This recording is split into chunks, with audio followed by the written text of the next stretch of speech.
All right, and welcome back to the channel. I'm PJ here for the Shuffle Squad, and I'm going to be talking about Gardevoir EX. What a great deck, and it's even better, I think, into Shrouded Fable as far as what we've been testing in the meta, and I have an awesome guest here with me, and you can go ahead and introduce yourself. What's going on, guys? TSS Josh, your favorite TSS member, back as always. Well, Josh, it's lovely to have you here, and what a great episode to have you on, also because we're going to be talking about Gardevoir, one of your favorite decks so far. Yeah. I know you love the Gardevoir, so figured I'd have you on here. Now, you've been playing Gardevoir for a while, and I guess I want to go in depth of some of the thoughts that you've had Gardevoir up until Shrouded Fable. What do you think about the deck? Does it have a great matchup spread? Why do you keep playing it? Yeah, I think the reason why I have consistently chosen to play Gardevoir since rotation um, is just like there's a level of consistency and like winning potential that I don't think any other deck in the format has. Um, that might not be true anymore with Shrouded Fable, but I think Gardevoir is like the single deck in the format that you don't necessarily care what card your opponent flips over. You have a solid game plan into every single deck, even if the matchup is unfavored. Um, and it's very skill expressive. So the amount of work that you put into like becoming really good with the deck, I think directly will reflect how well you perform with it. Okay.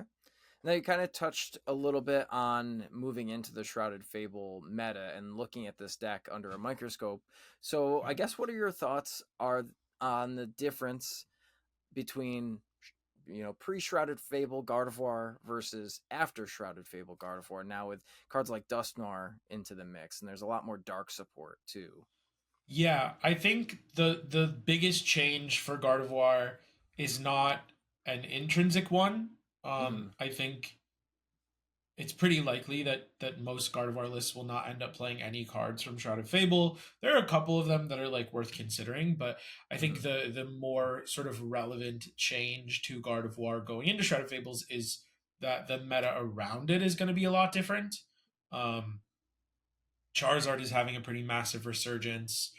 Reggie Drago is obviously kind of the like anticipated best deck going into Worlds, at least the most popular. And those weren't really matchups that you were as concerned about at NAIC. Mm-hmm. Um, so I would say that that's the biggest thing. So Gardevoir is cool as a deck because you can kind of build it to handle any meta, any matchups, whatever it may be. So you kind of just have to change the list to be more effective into those matchups. Got it. And yeah, I've seen a lot of people pretty scared of that Kyurem. I love pronouncing it like that because I know it's kind of funny, but That hurt right in my I chest. know. I did look it up in a book. It's pronounced like a Kyoo Rem. Kyurem. Kyurem. Kyurem, Yes. yes, Yes. is Yeah. how it's pronounced. Yeah, And I was like, I just can't bring myself to do it, but that's just me. But yeah, aside from that, that card is pretty scary because it can hit 3 of your single prize kind of squishy Pokemon for 110 damage each, as if you don't have Manaphy out. And it's a lot true. of the Regid Drago decks are putting in canceling Cologne, so they can do the thing. So I guess what are your thoughts or what are your thoughts around combating something like Kyurem? Um, my favorite counterplay to Kyurem is just hoping that my opponent doesn't know how to play Pokemon. Um, I'm sure that by the time Worlds rolls around, people will do this less. Yes. But right now, a lot of people are using Kyurem as like an early game board wipe Mm-hmm. and then losing because they have to discard all their energy. Right. Um, and so if they go Kyurem and kill all my Curlia, if I have a Gardevoir in play, I don't care. I go Mm-hmm. Arvin for unfair stamp. Right. Unfair stamp. And then I just like it doesn't and maybe Arvin for unfair bravery charm and I Right. put Drifloon on my bench. And like from that point on, the game is just kind of over because what Right. can you do? It doesn't even have to be Drifloon. Theoretically, you could because their no energy Drago is stuck in the active. And so you Mm-hmm. could Scream Tail around it, you can KO it if you want to, based on whether or not they have, you know, energy on the board or Pheasantipity on the board or whatever it may be. And I think that a lot of people are shooting themselves in the foot by going for that strategy early. Mm-hmm. Um, I think where Kieran is best served in the Gardevoir matchup is as a closer, like Right. using it to take your last few prizes. But if that's the way that you're playing the matchup, you have to get there, or you have to save your Legacy Star for it. And so I actually don't think that the Kyurem is as impactful in the matchup as people kind of think that it is. Right. Um, so I don't know. I think just like getting Manaphy down early is good. Yeah, yeah. I'm not super concerned about Kyurem Okay. as a Gardevoir player. All right. Well, I mean, I definitely can understand that, and you've played enough Gardevoir to know the ins and outs. So, what I really want to talk about more or less is the core cards that people are putting into Gardevoir. So, I'm gonna Sure. share a screen here, and it's gonna show you the core cards for Gardevoir, and this is off of limitlesstcg.com. This is Sure. what, if we're looking at prior to the Worlds format, these are the cards that most decks have for Gardevoir. So we see, the basis of Gardevoir, which is you have your 4 Ralts, you have your 4 Mm-hmm. Curlia. Curlia is your Mm-hmm. draw engine, and only 2 Gardevoir, which is Yep. pretty much all you need most of the time. And we see Monkey Dory is in there. We've got Drifloon, Screamtail. We've got our Fluttermane and a Manaphy. And then we go down into our supporter cards.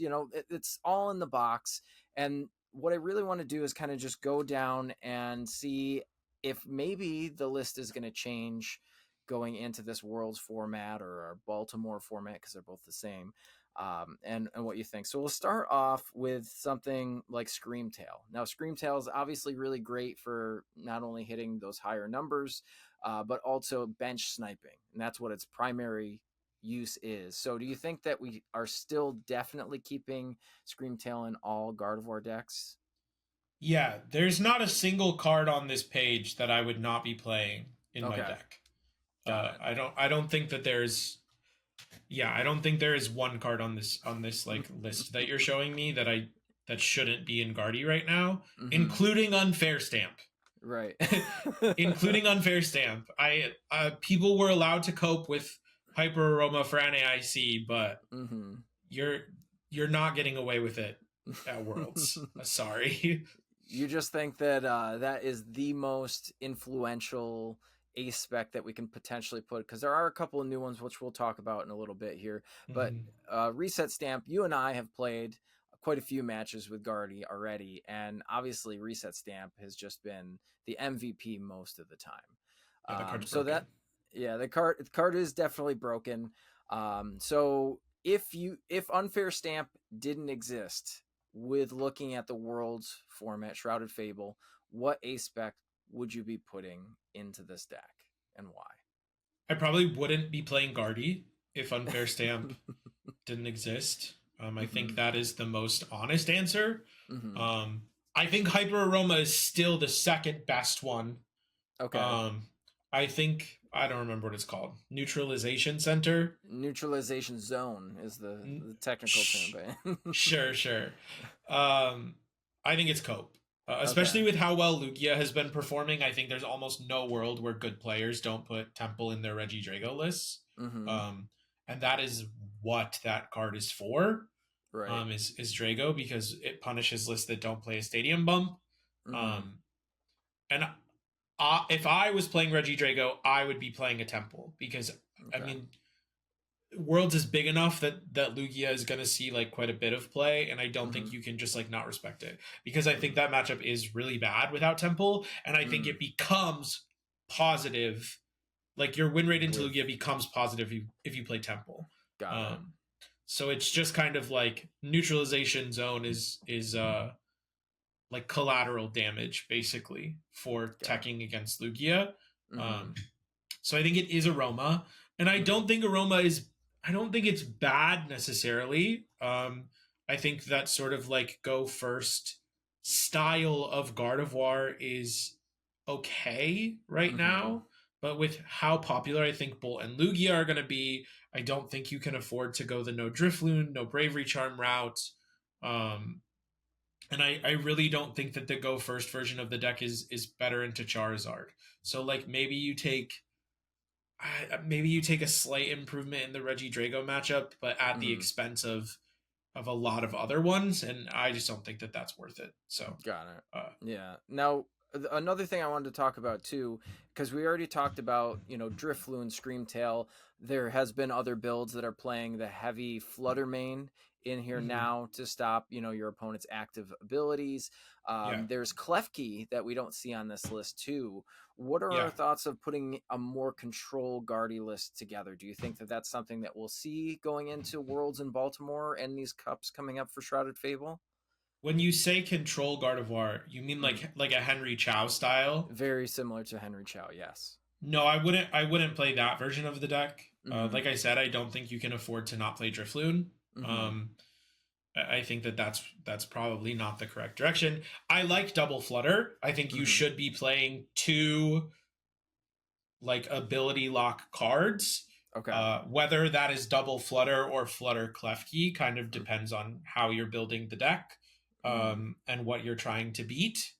But I would not play less than two of those cards. I think you either need double flutter or you need Mm-hmm. flutter Klefki, and the answer to that should just be based on what your Got it. expected meta is, things like that.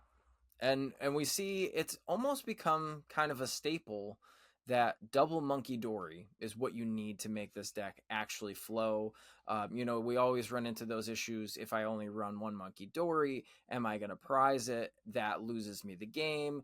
Maybe I need double monkey dory with double dark attachment to move 6 damage counters off of my guys onto yours. That Sure. wins me the game. Are you pro double monkey dory at this point now?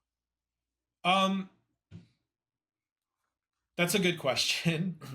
Uh, I not super publicly. I don't think I have been like anti double monkey. I Mm-hmm. think double monkey is good in certain contexts. I think um I think one of those contexts is a guardy heavy format, right? Okay. Like double monkey is certainly very strong into the NAIC meta, right? It's Mm, very good into Lost Box. It's very good into the mirror. right. Um I would say as of right now, I would play double monkey in Shroud of Fable format. Um I think it is very good, but I do not think that it's necessary. Um yeah, I don't think it's necessary. Especially like um I expect the number of Gardevoir players to fall pretty significantly in the Shroud of Fable format. I think people sort of um, have a tendency to incorrectly assume that Gardevoir is bad into Mm, matchups because they have a preconceived notion of how the deck is supposed to play into them, and so right. which is very fair, right? Like NAIC Gardevoir probably does lose to Charizard, right? Mhm, And so you just kind of have to adapt the list. And I would say right now, Double Monkey is worth it. mhm, Um, but I can't promise that I will feel that way come next Friday, right? right. Um, so yeah, it's a little Okay. vague, I guess. But yeah, for now, I would say Double Monkey's good. Got it. Now we see, obviously, we're looking at the core cards again, and we see that there is Arven Ionos are our staples for the deck Yep. most of the time. I've seen some people go wild and put Iridas in here, but we don't want to play Iridas. Again, talking about some core things, Greninja's kind of fallen out of place. In a lot of lists Crazy. that I've seen, I know I feel the same way.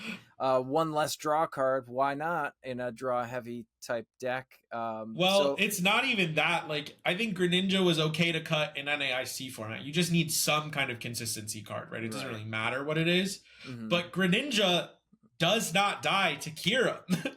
So even if they board wipe your Curlias, you can still discard energy and draw cards with Ninja. I Right. don't see why anyone would want to not play Greninja right now. It's really good. Right. Yeah, I feel that way too. I feel like people started to move away from the Greninja part of this deck be, in fear of things like stall and control. But I feel like now we're not as scared of it. There's been so many matchups. We'll talk about that later. I feel like Greninja definitely has to be in Shrouded Fable lists going forward for sure. I agree. And Yeah. and that's again, Irida is a card that can get items for sure, and it can get your water Pokemon, but we don't see it. But anyway, going back, yeah, Manaphy, we can see there's definitely going to be use for at least 4 Arvins because we do play tool cards that are necessary to winning the game a lot of matchups. I've seen some people cut down to 3 Iridas though. Or I'm sorry, not Iridas, 3 Ionos. Arvins. 3 Iono. Oh, sure. But any of them. Yeah. So do you think that cutting down on maybe the disruption because you are continually keeping Reset Stamp in a list like this is correct? Or do you think that 4 Ionos should be what the deck plays? It's a good question. I think I lean towards keeping 4 Iono.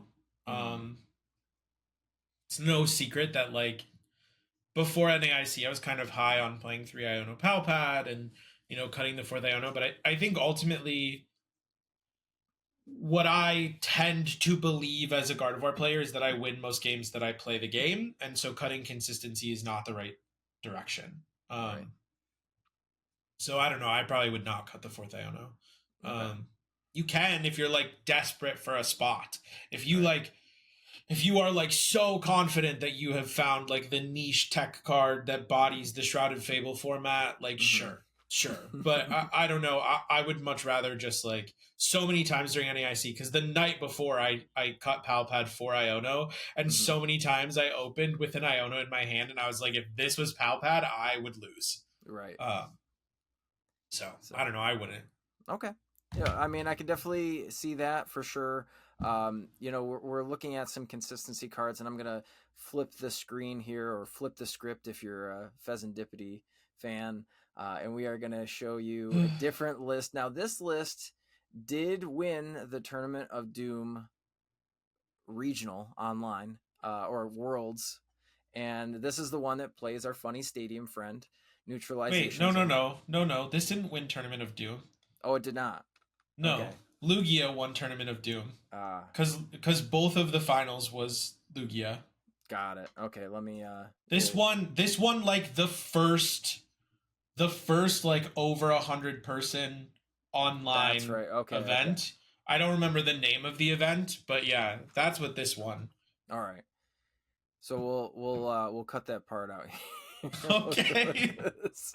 All right. So we'll flip the script for the Pheasantipity fans out there, but we're going to look at this list that did top a giant online tournament. And this was a Gardevoir list that stirred up a couple of people who are Gardevoir fans and said, this list is kind of wild.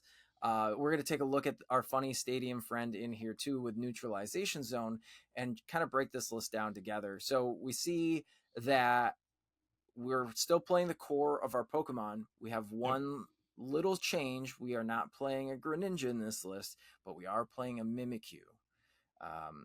Thoughts on Mimikyu in the list, though, Josh? I think it's fine. I think the value of Mimikyu greatly increases or diminishes based on how Charizard lists end up shaking out. If they're still playing Cologne, I think the card is worthless. I love Mimikyu. It's one of my favorite cards, especially in Guardy. But if they have the Cologne, it just doesn't do anything. Right. And it already doesn't do anything against Regid Drago. I think people say that it does. Like I've heard a lot of people be like, yeah, well, you can stall a turn. Like, no. Like they play Cologne, but also they can just gust around it and put 60 on it with the Pult attack. So I don't know. I think Mimikyu is massive cope in this format. I've seen so many Gardevoir players playing Mimikyu. I've gotten a plethora of messages about playing Mimikyu, and I just don't see it. I think the card is not very good right now. I would much rather play something else. Got it. All right. Well, I mean, I think Mimikyu is good in decks, but maybe not Guardy. I can see its minor use, especially if we're playing a different type of build, going back to the Henry Chow kind of control-y style build. Maybe we want to add Mimikyu in there, but a straightforward Gardevoir list that's just aggressive, come from behind, come back deck that ramps. I feel like maybe Mimikyu should be replaced with the Radiant Greninja in a list that we're looking at right now. There has been some speculation around the tool cards, though. We talked about Arven already. Now we're looking at the tools. There's 2 Bravery Charm in this list and also 1 TM Devo. Now we know that in any sort of reset stamp build, we definitely need double Evo for sure, because we aren't playing Hyper Aroma. But the 1 Devo, I'm always on the fence on. And again, talking about a more control style, we're playing double Devo. And the Bravery Charm keeps going back and forth from 1 to 2 in a lot of lists I've been seeing in online events. So I guess give me your thoughts on those 2 cards for Bravery Charm and TM Devo. What do you think about those? Yeah, I think 1 to 2 should be in every list of both of those cards. Obviously, if you're not playing Drifloon, you play the Crisis Punch instead of the Bravery Charm. But at least for me, any Gardevoir list that I would consider for Worlds, I think I probably lean towards 1 to 2 copies of both Bravery Charm and Devo. I don't know how much Control Guardy I have seen with double Devo in it. I actually think if you're playing the Control iteration of Guardy, you could probably get away with just 1 Devo. Because you can, I mean, like, if they just have 1 cologne, if the Zard just has 1 cologne, like, you're kind of just playing the game of like, jockeying for position and then clearing your board with Devo. So I don't think you necessarily need to. I think I prefer to in a more standard Gardevoir list, because I don't think that you can buy yourself time in the same way with the double flutter, with, all of those things. So I don't know. Yeah, 1 to 2 of each of those cards. If you're playing the Aroma Go First Guardy, you only need 1 Evo. But yeah, if you're not playing Aroma, I would probably still play 2 Evo. Yeah, okay. That's my opinion on the tools. Cool. Luxcape sucks. Don't play Luxcape.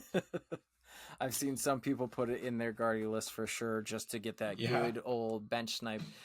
Just try doing that on your Teal Mask Ogerpon and then get back to me after that and see how it goes. Good luck. Cancel the cologne. Cancel the cologne. It's not a rule box, but anyway, it's also on the bench. It's on the bench, yeah. So as far as it goes, we joke a lot about Guardy, but I really want to talk to you as a quick rundown about all of the matchups that we're going to see in Shrouded Fable. Okay. We kind of know what some of the top ones are, and we're just going to go, and if you can give quick tips and just tell me if it's favored or unfavored, and we'll just run through rapid fire style.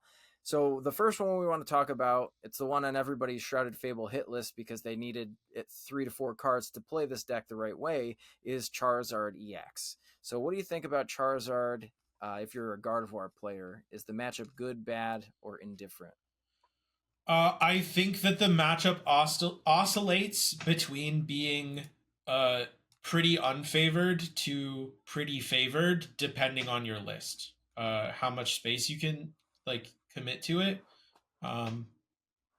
With double flutter, Mimikyu, double Devo, I think it's pretty hard to lose.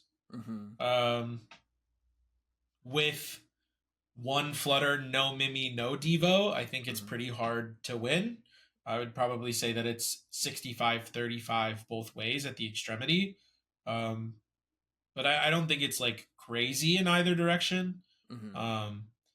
So whether or not you commit that much space kind of depends on your opinion. Because a month ago, I think most people would have said, yeah, I'll commit any cards I need to be Charizard, but we're not really at the sort of height of Charizard Dusknoir's hype anymore. We're kind of on the Regid Drago train now.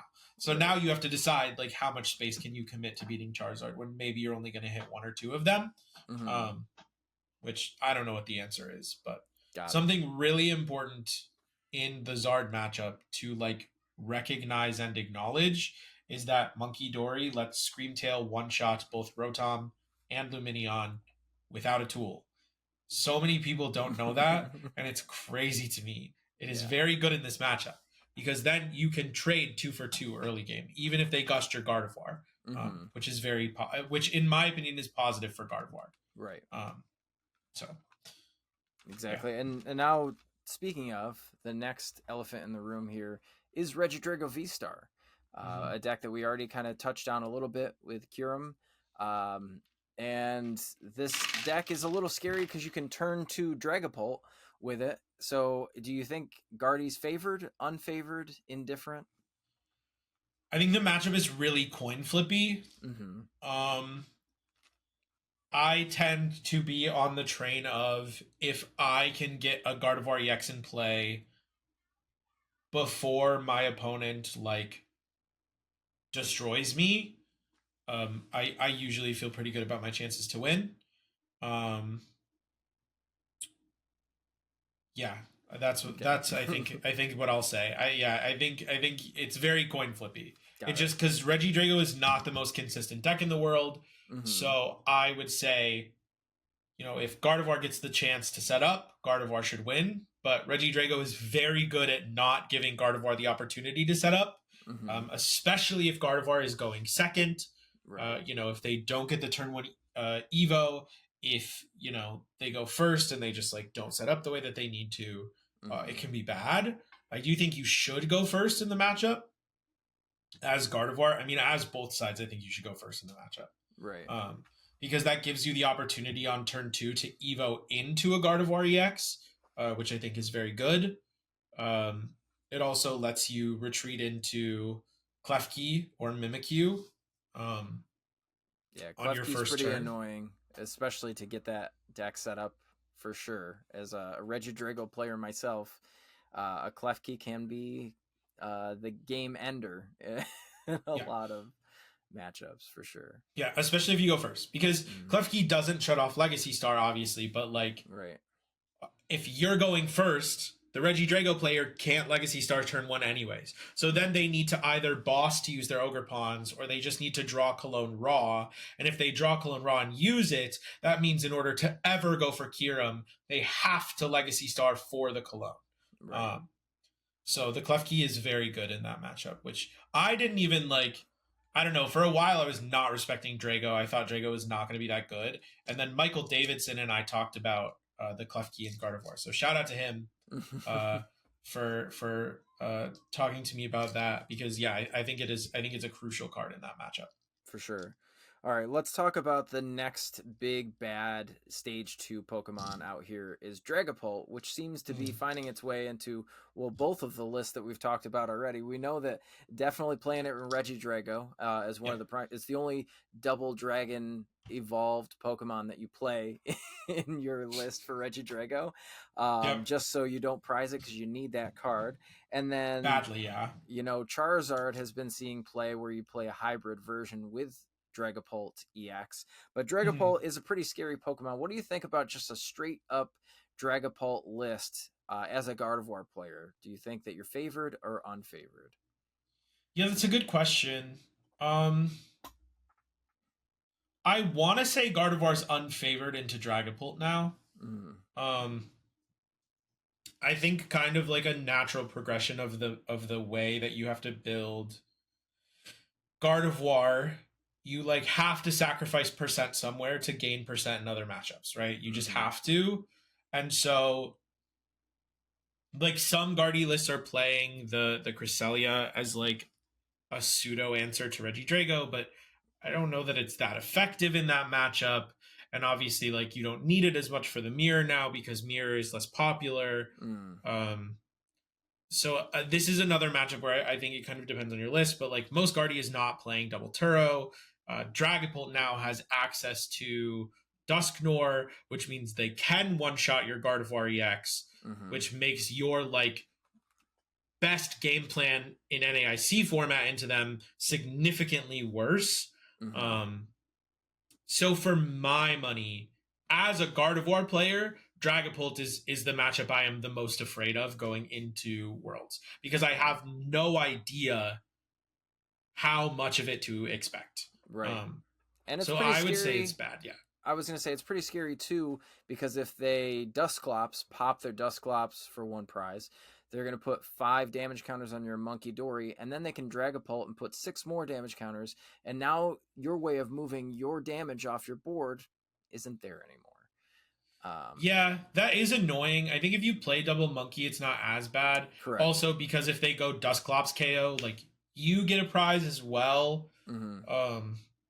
So yeah, that is a play that they can make that is annoying, but it's mostly annoying when they like play it in tandem with Iono or Unfair Stamp. But Correct. I would expect that most Dragapult will be playing the Pidgeot version. Mm-hmm.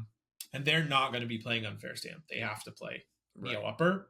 So yeah, I think that like, you know, Dusknoir makes the matchup worse, and also the way Guardy is built right now makes the matchup worse. And so I would say that this is like, I would say it's unfavored. Got it. All right, now we'll talk about your favorite deck. Aside from Gardevoir here, Lugia V-Star. Mm-hmm.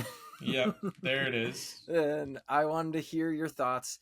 Are we favored into Lugia? Because I know that pre-Shrouded Fable, we were definitely favored. So are we continuing that trend that we're still favored into Lugia?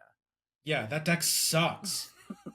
Oh my god, I don't understand why people keep playing this deck. It's so bad. Oh my god. I'm sorry.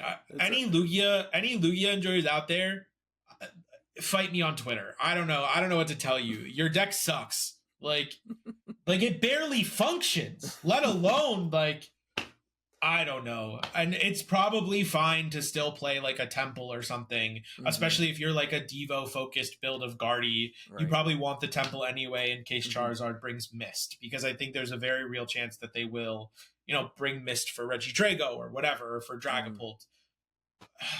My god, like, yeah. If they don't get the turn 1 Iron Hands, they just lose. Like, or turn 2, sorry. Yeah. If they do not get turn 2 Iron Hands, the game is over. Like, the game is just over. And even if they get the turn 2 Iron Hands, you could still win. Like, so I don't know. I think that deck sucks. I think that deck sucks a lot.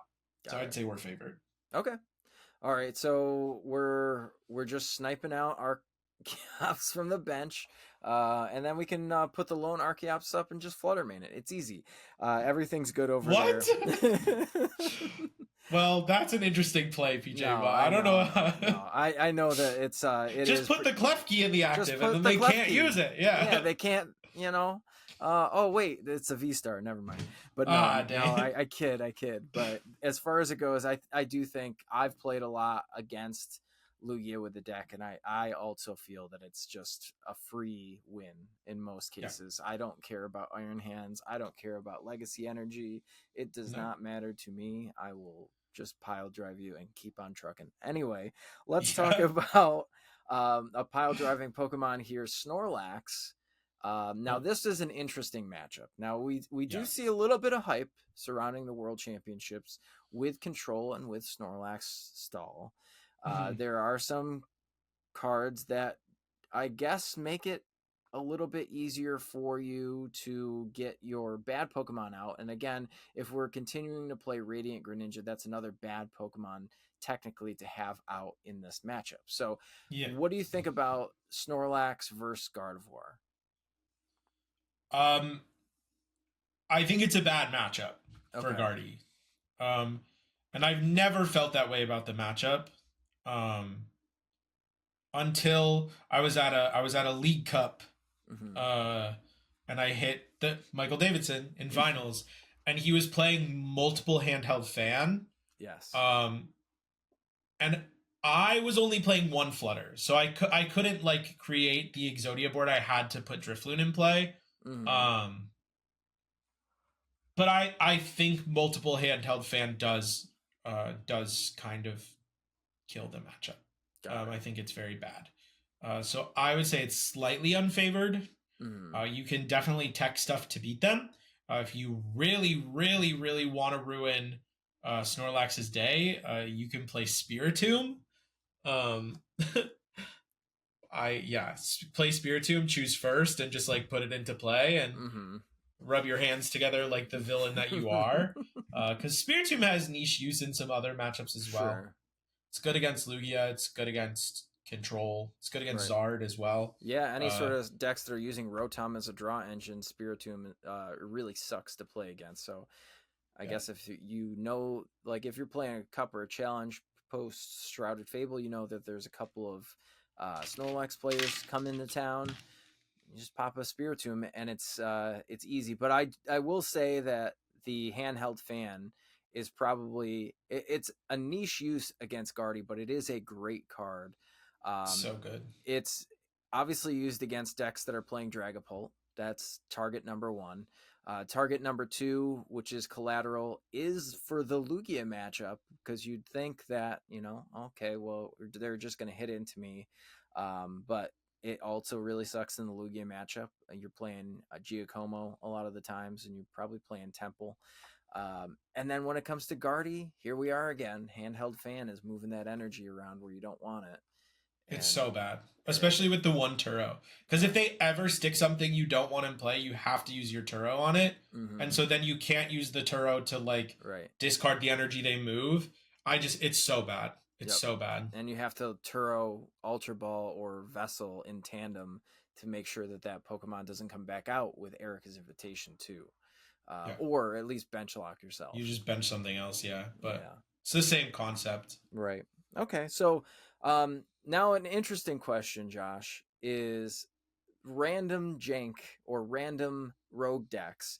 Gardevoir usually does well because you have a consistent engine.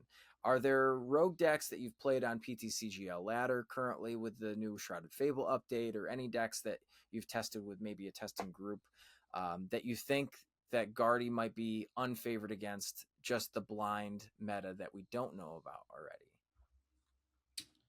I don't think so. The big ones that have sort of come up are like control archetypes, Mm-hmm. like Pidgeot, Dusknoir stuff. Right. I think Guardy is generally favored in the Pidgeot control, especially like massive collateral of like increased Devo play. Mm-hmm. Just like Devoing the Pidgeot over and over again is really hard for them to deal with, especially in tandem with Iono spam or whatever. Right. Um, and then like Quad Thorns has seen more play. I guess it's not really Quad Thorns anymore. It's Right. like Thorns box with the cornerstones and the Mimikyus. Yep. Is always a good matchup for Guardy because you play two ways to shut off the Exactly. Thorns. Fun fact: in that matchup, you just manually attach to your Guardy EX and win the game. I've done that a couple times, but it depends on the list. It depends on the list. Yeah. Because if they play Devo, they can just hit the Guardy and then Devo, right. And that's not good. So usually what you want to do is you want to get Klefki or Fluttermane in the active, shut off the Thorns, set up an attacker for that turn and your Guardy. Right. And then you can move the damage off of Guardy on that turn and KO. And then on the next turn, you can move another 30 to the one that you put 30 on already, and then the 190 will KO it. With only one Flutter or Klefki, you usually want to Turo it to keep it safe from the Lost City. Right. If you play both, though, that's less imperative. If you play a Key and a Flutter, or if you play two Flutter, I would never play two Key, but if you play two Key, I guess theoretically that works as well. Yeah, so I would say Guardy is generally good into like the rogue decks. One deck you didn't mention that I think is like worth mentioning is Raging Bolt, and Got it. Guardy farms Raging Bolt. Yeah. As long as you have Drifloon. If you play the Crisis Punch, like you've accepted your fate and it's your fault. Like shouldn't have done that. Shouldn't have done that. And then, especially in that matchup, if you're playing the double Turo too to create a checkmate board, in a sense, where you're taking your two prizer off the board a lot of well, at least twice, it really just seals the deal. So that's why I didn't even bring that matchup up. But aside from that, the last one I want to talk about is Mirror. Mirror. Now, Mirror is a little technical, and you do have to navigate it. Are we going first or are we going second in Mirror? Why? And I guess a little bit of a tip on how to navigate that matchup. Yeah, I don't know that there is any like little tips and tricks I can give for Mirror. Yeah. Well, one, yeah, I don't know. I don't know. It's very fluid. The matchup is very fluid, and that doesn't change. That doesn't change going into this. I think the biggest like easy tip I can give is if you think that you are not attacking with Fluttermane enough, you're not. Attack with Fluttermane more. It is the best attacker in the matchup. Got it. Bar none. That card is broken in Mirror. First or second, I tend to lean towards going second because one of two things is going to happen. You're going to get the turn 1 Arven and you're going to be able to start turboing faster than them, or you're going to miss and they're going to take the first prize. Right. And I think those are both fine positions to play from. But if you go first and you don't establish Kirlia's turn 2, like you miss for 2 turns, I think it's more likely to miss for 2 turns if you go first than it is if you go second. And if you miss for 2 turns, it's really easy to fall so far behind that you can't get back into the game. So I generally prefer to play from behind, but I would rather play from behind after going second than play from behind after going first. Got it. Okay. I hope that made sense. I like it. I like it. So right. Yeah, I choose second. But if again, if you're not playing the Arven, TM Evo, whatever, like that build, if you're playing Hyper Aroma, you still just choose first. You have to choose first. Right. So. Yeah. Yeah. You just want to go fast and aggressive, make sure that it works, and play the game, just like you said. So I have really enjoyed, the rundown here of Gardevoir in the Shrouded Fable meta, and I think that was very insightful, Josh. Hopefully you watching this video did get a little bit out of it, and we're a little bit more prepared to either play Guardy or play against Guardy with watching this. So Josh, I'll give you your chance here to give any shout outs before we end the video and hop over to our sponsor reel. Yeah, you can find me on Twitter at DreamJew, on Medify if you're interested in coaching, medify.gg/at Josh-Frink. This Friday, August 9th, I will be giving a Gardevoir Masterclass for the Shrouded Fables format, where I will be talking more in depth about my current list for the deck, as well as specific lines into each matchups, tech choices, things like that. So if you enjoyed the things I had to say today and you're interested in that, you can find the link to that on my Twitter. Yeah, I think that's it. Cool. Shout out Shuff. Shout out GameStop. Yeah. Shout out to everybody helping make the channel work and the teamwork here. So make sure that you're going down in the description of this video. That way you can check out all of the awesome codes, save yourself some money, do yourself a favor, and enjoy all of the awesome sponsors that help support the Shuffle Squad. Now, I did want to let you know that if you like videos like this, you can always hit the like button and let us know. But if you want to share this with your friends to let them know a little bit more about the competitive Pokemon TCG, we definitely would applaud you for doing so. And if you like content like this, make sure you're subscribing to the channel so you never miss a beat here with the Shuffle Squad. I'm PJ signing off here on this Gardevoir video today, but we will catch you next time here on the Shuffle Squad. Want to support the Shuffle Squad? Be sure to check out all of our sponsors in the description to pick up Pokemon TCG singles, sealed, and PTCG live codes.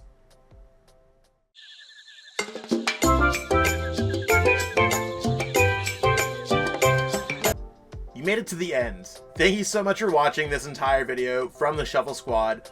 Honestly, from the bottom of our hearts, we appreciate each and every person that supports our content, watches what we have going on every single day, every single week, even from time to time, and continuously allows us to have a forum to project our creative content towards the Pokemon TCG community.